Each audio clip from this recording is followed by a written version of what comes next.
Beach FM, locals talking to locals. Welcome to the program to James Cootes. Good morning, James. Good morning. Congratulations. Thank you. Appreciate the congratulations. I thank my community. You know, there's a lot of support out there, and it's ironic. I've often been it's been commented that I've been elected without a mandate, and so, you know, for once I've got a number of people there, 1,920 people in fact, that have supported me, and so and as I've said on social media, I thank everyone actually who voted, even if they didn't vote for me, and just sort of participating in the process. Indeed, great stuff.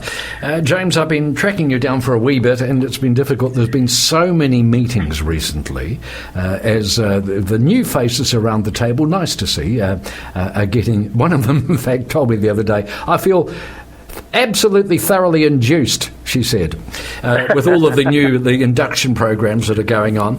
But something that I'd seriously like to ask you is, with all of the reading and all of the meetings, how on earth do you find time to run your business?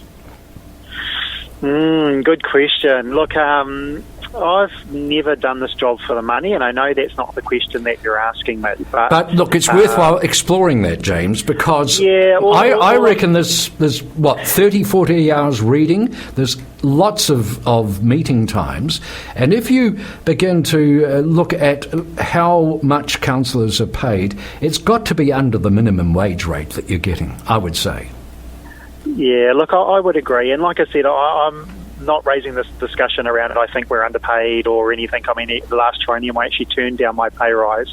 But, you know, in order to get people doing a good job around the table, the question does come up around the remuneration. And going back to your original question in terms of how do I run my business, I mean, it's been running this business for 20 odd years now, so it's sort of reasonably set up in the sense that I don't have to be there all the time. We don't make a huge profit. I mean, I've been pretty open about that. It's not hospitality is a pretty hard industry. For those that don't know who are listening, I own a bakery cafe and sort of wholesale around the country. I try not to talk about my business too much because I don't want to sort of I brought it up. I brought it up. It's just because I don't see how you find enough hours in the day, frankly. Yeah, look, and it's interesting, if people spoke to my staff, there'd be some frustrations at my staff end that, you know, the boss hasn't done what he said he was going to do, or he's always shooting out, or, I mean, at the moment I've just ducked out and I've taken this phone call. I just juggle it, you know, and sometimes it's a challenge, sometimes it doesn't always work, and I drop some balls at, you know, at either both ends, at work or at council. One of the things that I had in my campaign through the elections was an email from Guru saying I was one of the hardest working councillors around the table. And I say that not to kind of puff my own chest out, but to say that despite what I've just said, I did put in the hours.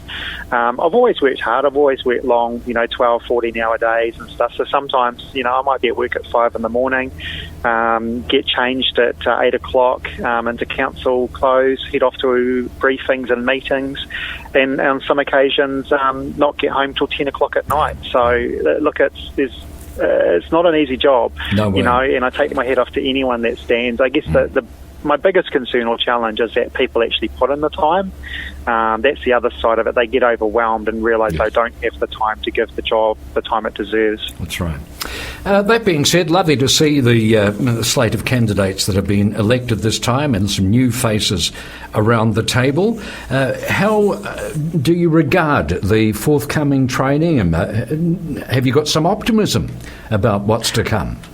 Oh, look, I've always got some optimism. At the end of the day, it's down to every individual in terms of what they want to get out of it. So there might be people around the table that I might not have wanted to have been there. I might be one of those people that other people didn't want to be there. But the reality is that the democratic process put us all there, and actually we've got to all work together for the best interest of the community. So regardless of what those names were that appeared there at the end of the voting day, we've got a commitment to the community to do the best for our community, and I'm committed to that. I mean, I'm going to do the best that I can for Otaki and for the wider district, and in doing so, that requires me working with every other person, as well as them working with me and with others. So, that in itself is one of the challenges for any council, as a team working as a team, actually, ironically. That's right. No doubt about that.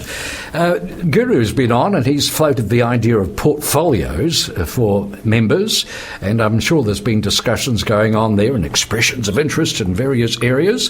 What would you like to take up in terms of a portfolio, James? Well, look, I guess I'll come back to that question with an answer in a second, but one of the things that I'm probably guilty of last Tronium was taking on too much, and I had a bit of a saying after a year and a half was, in the end trying to be everything for everybody, and fixing issues out at Raumati Shopping Village, and it's not even an Otaki, and I guess it goes back to my comment before around all the councillors stepping up to the plate and doing their work. Now, why that relates to your question is, I was conscious of not taking on too much this training. That meant I, did a few things well rather than lots of things just okay or poorly.